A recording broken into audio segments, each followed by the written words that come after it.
അധികം പൊക്കിയ പന്തൽ ആകാശത്തെത്തും. എന്നാ ഒരു 2 ഇഞ്ച് താത്തിക്കോളൂ. അങ്ങോട്ട് 2 ഇഞ്ച് താത്തിക്കോളൂ. എനിക്കൊരു സംശയം, പന്തലിന് വലിപ്പം പോരത് നേരാ. രാധയുടെ നിശ്ചയത്തിന് നാട്ടുകാർ മുഴുവൻ വരുന്ന ഉറപ്പാ. പാതി വരെ വെയിൽത്തിരുന്നത് ശരിയല്ലല്ലോ. ഇതുപോലെ ഒന്നും കൂടി സംഘടിപ്പിച്ച വടക്കേ മുറ്റം കൂടി തണുപ്പിക്കാം. വടക്കേ മുറ്റം മാത്രമല്ല, നടവഴി വരെ നമ്മളാണ് തണുപ്പിക്കും. ഇതുപോലെ 2 കൂടി വരുന്നുണ്ട്. നല്ല നീ വേഗം ജീപ്പ് ഇറക്കി അതും കൂടി എടുത്തോണ്ട് വാ. ജീപ്പ് ഇറക്കാനൊന്നുമില്ല, ഇറക്കത്തിൽ നിർത്തിയിട്ടാ വന്നത്. ഒന്ന് തള്ളി തന്ന അപ്പ സ്റ്റാർട്ടാവും. ഞാൻ തള്ളിത്തരാടോ. ഒരു അധികാരി തള്ളി എന്താ ജീപ്പ് സ്റ്റാർട്ട് ആവില്ലേ? സ്റ്റാർട്ട് ആവും. എന്നെ അധികാരിപ്പടിയിൽ ഇറക്കുക. നിശ്ചയാമ്പടി ഞങ്ങൾ എത്തും.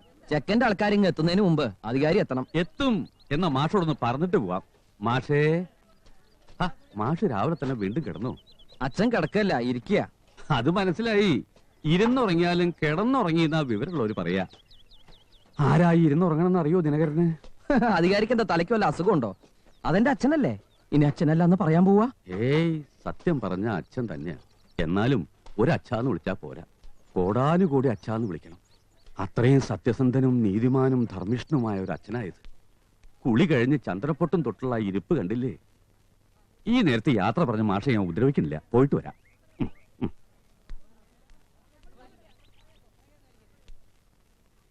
അച്ഛാ, അച്ഛാ, അച്ഛാ, അച്ഛാ, അച്ഛാ.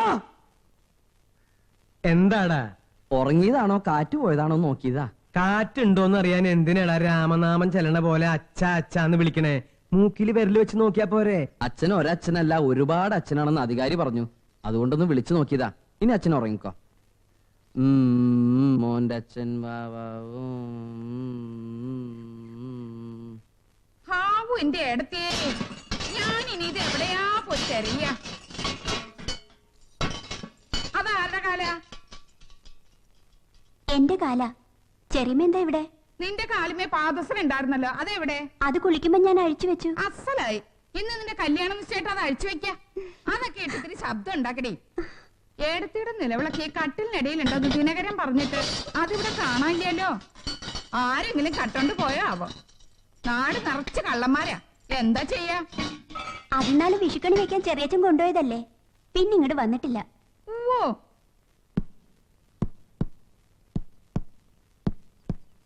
ഞാൻ ഇനി എവിടെയാ പോയി തെരയ എന്റെ ഈശ്വരാ? ഒരിടത്തും കാണാനില്ലല്ലോ. കണി വെക്കാൻ എടുത്തോണ്ട് പോയ ഏടത്തിയുടെ നിലവിളക്ക് നിങ്ങൾ എവിടെയാ കൊണ്ടുവച്ചത്? കിട്ടി എന്റെ കൃഷ്ണ. ഞാനിത് തെരയാത്ത സ്ഥലമില്ല. മാഷിന്റെ അത് ഏടത്തേക്ക് വിളക്ക് വെക്കാൻ പോവാ. എന്തിനാ ഇങ്ങനെ ഓടിക്കതച്ച് സോപ്പ് പതിപ്പിക്കണത്? താടി പിടിക്കല്ലേ? രാത്രി ചാർജൊന്നും അല്ലല്ലോ. വിളക്ക് കിട്ടിയടാ.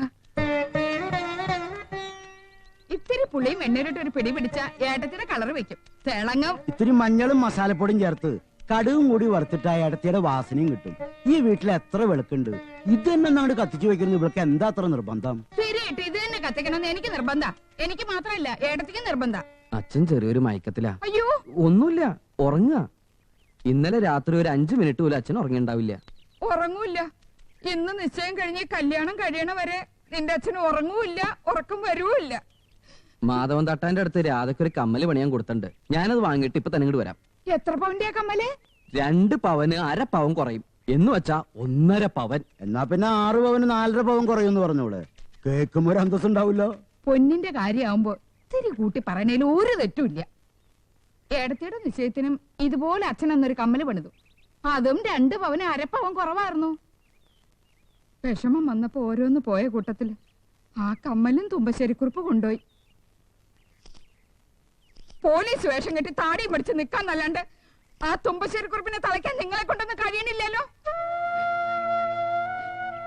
ഇവിടെ ഓരോ വിശേഷം വരുമ്പോഴും മനസ്സിൽ വരണത് ആ ദുഷ്ടന്റെ മുഖം. കണ്ണടച്ചിരുട്ടാക്കിയാലും ആ മുഖം പോവില്ല. ഇങ്ങനെ തുറച്ചു നോക്കും.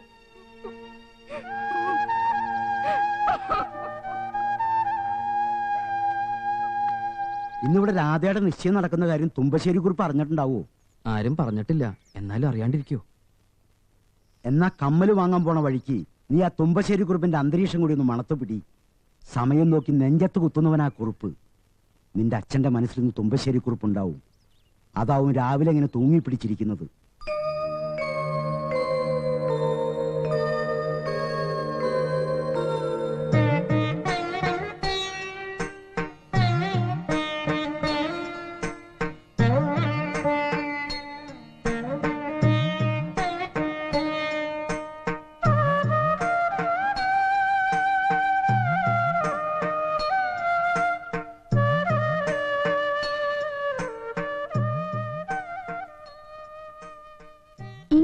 ഉറങ്ങിയ ജീവിതം വല്ല കള്ളന്മാരും എടുത്തോണ്ട് പോവില്ല ഈശ്വര.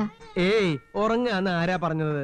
ഞാൻ ഇങ്ങനെ ഓരോ കാര്യങ്ങളും മനസ്സിലിട്ട് ഇങ്ങനെ, അതിനിടയ്ക്ക് നീ എവിടെയാ പോയത്? എനിക്ക് എന്റെ കുട്ടിക്ക് വേണ്ടി ഇന്നിത്തിരി പ്രാർത്ഥിക്കാതെ വയ്യേ. മാഷക്ക് വേണ്ടി പെറുക്കിയതാ. നല്ല വാസനയുണ്ട്. പന്തലൊക്കെ ഉയർന്നല്ലേ? ഒക്കെ ദിനകരന്റെ സാമർഥ്യ. ഒന്നിലും ഞാൻ തലയിടുന്നില്ല. ഇതാ ഇവിടെ ഇങ്ങനെ ചാരിക്കിടക്കും, ഉറക്കം വരുമ്പോ ഉറങ്ങും. രാധയ്ക്ക് ആലോചിച്ച സഹദേവനെ ഫോട്ടോയിൽ കാണാൻ ഇത്തിരി ചന്തൊക്കെ ഉണ്ടല്ലേ? നീ കണ്ടത് ബ്ലാക്ക് ആൻഡ് വൈറ്റ് സഹദേവൻ. ഇത് ഇന്നലെ രാത്രി എനിക്ക് ശങ്കരൻ മേസ്തിരി തന്ന കളറ് സഹദേവൻ. നീ സഹദേവനെ കളറിൽ കണ്ടിട്ടില്ല.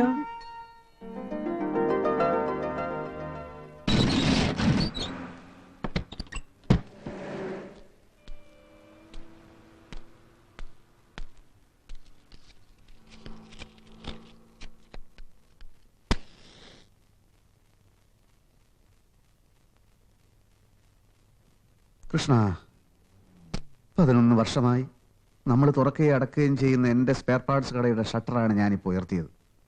ഇന്ന് എൻ്റെ ദാമ്പത്യ ജീവിതത്തിൻ്റെ ഷട്ടറും ഉയർത്തുന്ന ദിവസമാണ്. സത്യസന്ധതയ്ക്ക് പ്രസിഡന്റിന്റെ സ്വർണ്ണ മെഡൽ വാങ്ങിയ നാരായണൻ മാഷിയുടെ മകൾ രാധ ഇന്ന് എൻ്റെ ജീവിതത്തിലേക്ക് നിന്റെ സമ്മതത്തോടെ കടന്നു വരികയാണ്. നീ ഞങ്ങളെ സത്യസന്ധമായി ഒന്ന് അനുഗ്രഹിക്കണം. വന്ന് എനിക്ക് ഈശ്വരന്മാരിലൊന്നും വിശ്വാസമില്ല. അതുകൊണ്ടാണ് ഇങ്ങനെ തറപ്പിച്ച് പറയുന്നത്. നിനക്കൊന്നും തോന്നരുത്. 1 കിലോ വെളിച്ചെണ്ണ 2 കിലോ പപ്പടോ. എന്താ പേര്? ചാരുക്കുട്ടി. എന്നാ രാരുക്കുട്ടി, ഇവിടെ വാഹനങ്ങൾക്ക് പറ്റുന്ന വെളിച്ചെണ്ണയുണ്ട്. അത് വേണമെങ്കിൽ ഒരു 5-6 കിലോ തരാം. പിന്നെ പപ്പടം, ഞാനിവിടെ ഇത്തരം പപ്പടം മാത്രമേ വിൽക്കാറുള്ളൂ. ഇതൊരു കെട്ടിന് 19,000 രൂപ വരും. അല്ല, നാടൻ പപ്പടം കിട്ടില്ലേ? നാടൻ പപ്പടം സ്പെയർ പാർട്ടായി ഉപയോഗിക്കുന്ന വാഹനങ്ങൾ ഇക്കാലം വരെ ഭൂമിയിൽ ഇറങ്ങിയിട്ടില്ല. ഇനി ഇറങ്ങാനും പോകുന്നില്ല. ഇല്ലെങ്കിൽ ഇല്ലെന്ന് പറഞ്ഞു പോരെ. ചൂടാവണോ? എനിക്കിത് ഇത്തിരി ചൂടുള്ള ദിവസം, ഞാൻ ചൂടാവും. മുമ്പ് വന്ന ആലോചനകളൊക്കെ ആ തുമ്പശ്ശേരി കുറുപ്പ് കലക്കിയപ്പോ രാധയുടെ കാര്യത്തില് എന്തൊരു പേടിയായിരുന്നു നമുക്ക്. ഇവന് പണ്ട് മുതലേ രാധയെ ഇഷ്ടായിരുന്നു ശങ്കരമേശ്വരി പറഞ്ഞപ്പോഴല്ലേ ഞാൻ തന്നെ അറിയണത്. സ്നേഹിച്ച പെണ്ണിനെ കല്യാണം കഴിക്കാൻ സാധിച്ചല്ലോ എന്നുള്ള സന്തോഷം കൊണ്ട് ഫോട്ടോ എടുത്തപ്പോ കരഞ്ഞു. അതാ മുഖത്തിന്റെ ഷേപ്പിന് ഇത്തിരി വളവും തിരിവും ഒക്കെ വന്നത്. എന്റെ മോളെ പൊന്നുപോലെ നോക്കുമല്ലേ? നോക്കും. മക്കളെ ഇത്രയും സ്നേഹിക്കുന്ന ഒരച്ഛനും അമ്മയും ഇവിടെ ഇങ്ങനെ ഇരിക്കണില്ലേ? അവന് നമ്മുടെ മോളെ പൊന്നുപോലെ നോക്കാതിരിക്കാൻ കഴിയൂ? എന്താടി? എന്താടാ?